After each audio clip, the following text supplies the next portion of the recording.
All right, I'd like to offer a final word about the act of judging, just the simple act of presiding over disputes that affect real people. I remember when I worked at the Indiana Court of Appeals,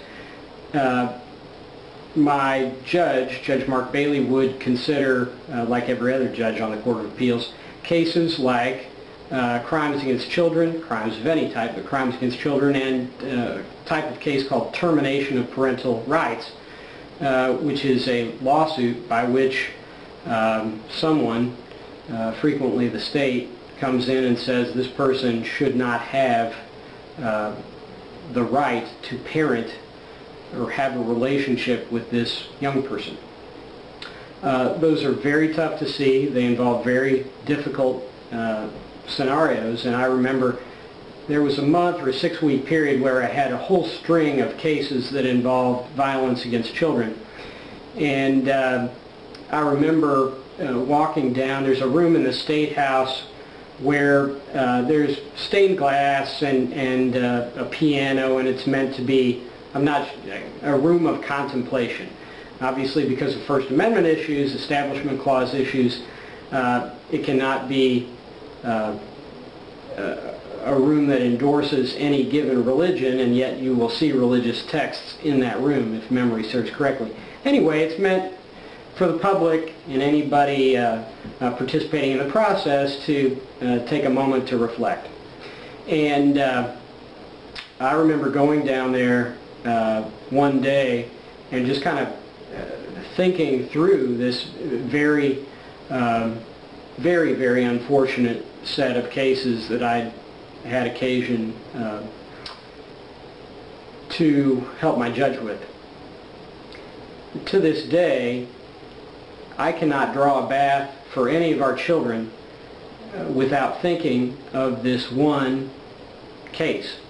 And let's put it this way, I am extremely careful about the temperature of our children's bath water because that case left a lasting impression on me. And so I leave you just with the idea that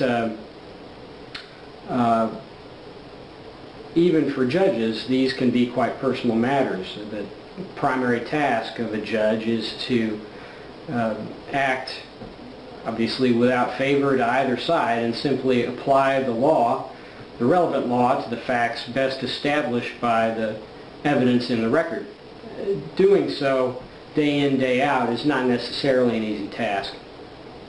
As a footnote on this, I'll add that one day I was in a legislative hearing in the Senate Finance Committee room that is right next door to this room with the stained glass and the piano. And there was a fairly prominent bill being addressed, and it was the main thing, and then a bill that I was working on was going to be considered immediately after what was going to be a pretty big horse and pony show and going to take some time. So I arrived late and walked in and therefore had to stand because the room was so packed.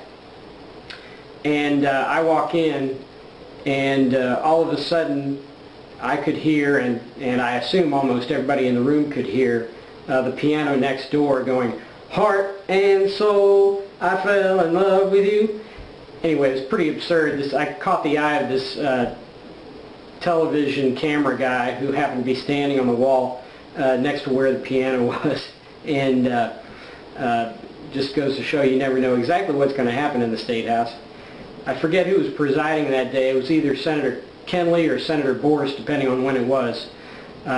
Each of them has chaired the Senate Finance Committee at one time. Senator Kenley still does at this time, 2013. So anyway, I digress. There is this room. If you're in the State House, check it out. But